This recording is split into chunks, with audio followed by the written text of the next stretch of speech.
la sección de las crónicas de la ANTE seguimos abordando el segundo tema acerca de la explotación laboral. Con nuestros invitados especiales ya vamos a abordar lo que son los tipos de contratación y además cuáles son los mecanismos para tener un empleo digno, no solo a nivel local, sino a nivel nacional. En el país siempre hablamos del abuso y la explotación laboral, pero básicamente eso está ligado con la inequidad salarial. Vemos que en un país como estos, donde existen unos salarios supremamente altísimos, como los de los congresistas de la República, que ganan más de 30 millones de pesos, y si lo comparamos con un ciudadano de a pie, que en muchas ocasiones solo gana el mínimo, sino las extras. Ahí comienza a haber realmente una brecha bastante amplia, lo cual ocasiona inequidad.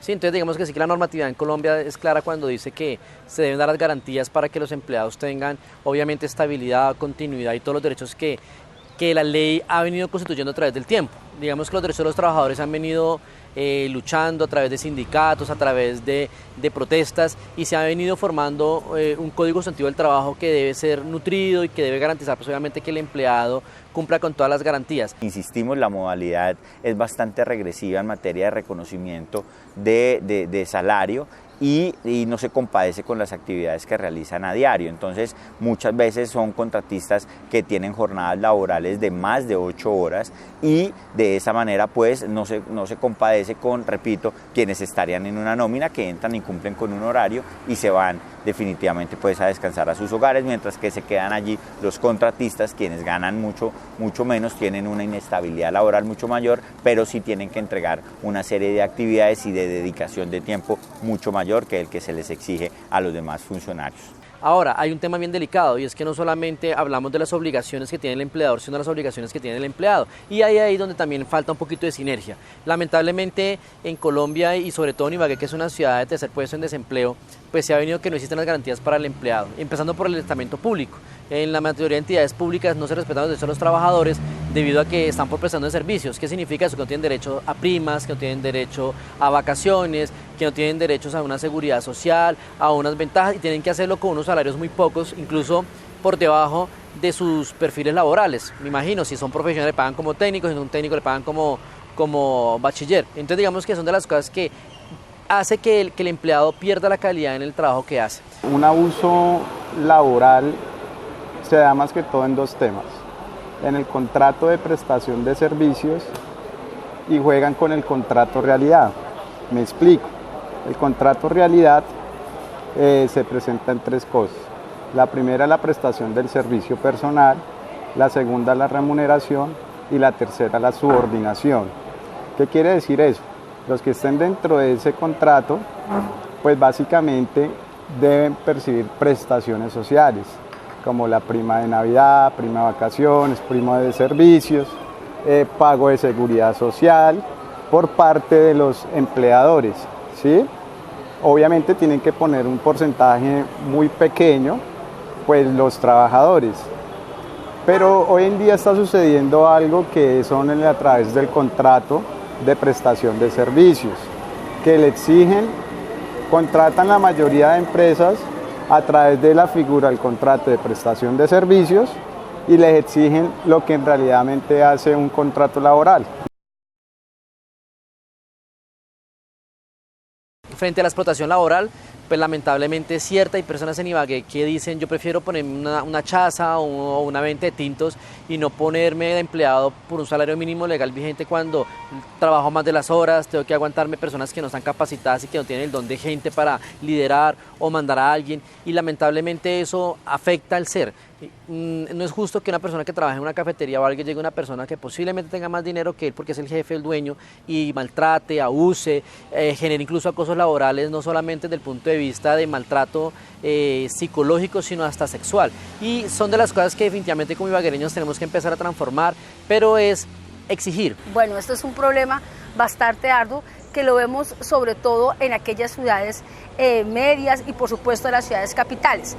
La informalidad versus la formalidad, pero ¿por qué la gente con sus negocios? Y cuando vemos que Colombia es un país donde quien más genera ingresos es el comercio, es el sector hotelero, es el sector del turismo, Pero sin embargo, vemos que existen muchas empresas o muchos empresarios informales, porque en un país como este, cuando tenemos una alta gama de impuestos, no permite que el empleador o el empresario pase de la informalidad a la formalidad. Son muchos realmente los compromisos tributarios que eso generan. Pero más allá de esto, Camila, si tuviéramos la posibilidad de vivir en un país donde pagar impuesto representara transparencia, donde pagar impuestos representara que entonces vemos obras, vemos esto impactado en infraestructura, vemos en mejorar el servicio de salud, en mejorar el servicio de educación, si realmente estos servicios que uno considera que al momento de pagar un impuesto van a ser retribuidos del Estado para la ciudad y la comunidad, pues existiría una confianza en la institucionalidad.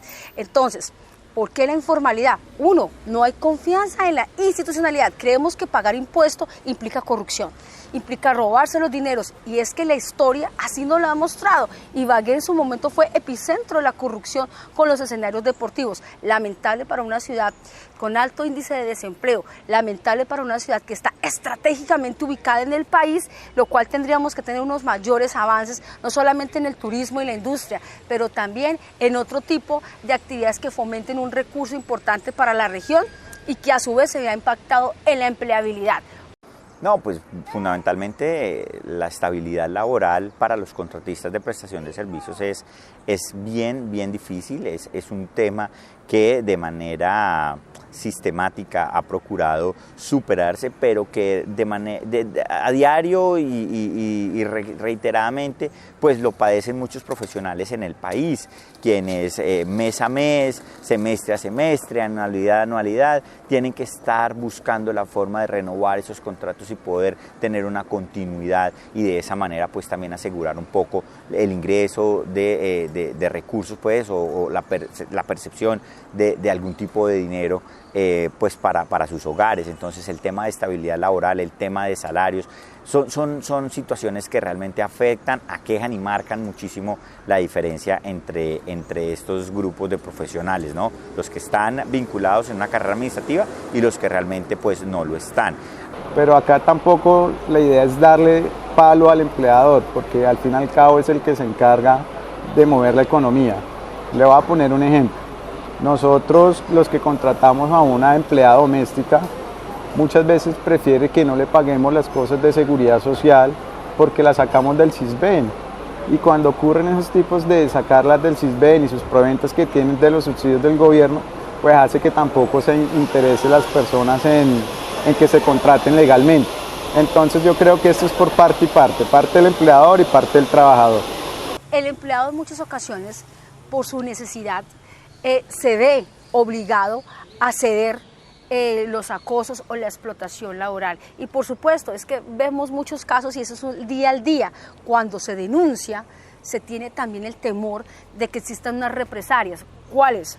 Uno, se me quiten el empleo, me acaben el contrato por el simplemente hecho de denunciar. Pero en esto hay que denunciar. Denunciar es necesario. Los acosos laborales, la explotación laboral, el acoso sexual. Es necesario denunciar, porque eso nos permite que todos estos vándalos, todas estas personas que no nos permiten avanzar y de verdad como personas y seres humanos poder tener una tranquilidad, debemos ponerle el pare, pero eso solamente lo logramos cuando denunciamos. Sí, sé que hay muchos temores porque no hay garantías, a veces hasta la misma justicia se queda corta, pero es necesario poder hacerlo para que muchas mujeres y muchos hombres, a la hora de poder denunciar y dar a conocer estos casos, no se queden solamente en la denuncia, sino sea un ejemplo para la sociedad. De esta manera, que siendo este ejemplo, cada vez aquellos empleadores que van a querer abusar, acosar y explotar al empleado, se vea, lo piense mejor y vea que además de existir un marco legal, existe una sociedad presta, que hace veeduría y que está ahí, atento a que no se vulnere los derechos humanos. Sí sería bueno convocar a los medios, convocar a los gremios y poner una voz de protesta diciendo: tenemos que tener oportunidades para poder trabajar. Oiga, señor adulto mayor, ya cumplió un ciclo de la oportunidad de alguien, pero posiblemente esa persona está esperando que su hija se salga de la universidad para dejarle prácticamente que amarrado el cargo. Acá existe la Comisión Nacional de Servicio Civil, que precisamente es para eso, para uno poder por competencias, aplicar a un concurso de las vacantes y sacarlas, pero hay empresas que incluso algunos gerentes no sacan las vacantes por favorecer. La alcaldía municipal de Ibagué, ejemplo, se supone que amplió la planta de personal y ¿qué es lo correcto? Que hubieran abierto una convocatoria pública para que todos los ciudadanos que tienen las condiciones, las competencias y las aptitudes y actitudes para presentarse lo hagan y no que sea dedocracia porque es amigo de un político. Cada vez hay que ir mejorando, hay que ir perfeccionando pues que esta salida entre la academia y el mundo laboral, cuando se encuentra un mundo laboral, o la salida de la universidad y el desempleo, o la salida de la universidad y la generación de empresa, que son como las tres salidas que puede encontrar un profesional hoy por hoy, pues tienen que también generarse en procesos de articulación. Tenemos que estar preparando a nuestros profesionales para enfrentarse a esas realidades, y eso es lo que tenemos que proyectar desde la academia, eso es lo que se tiene que proyectar desde el sector empresarial y desde el sector gubernamental. Profesionales cada vez más capacitados para enfrentarse a una realidad social y económica del país muchas veces adversa.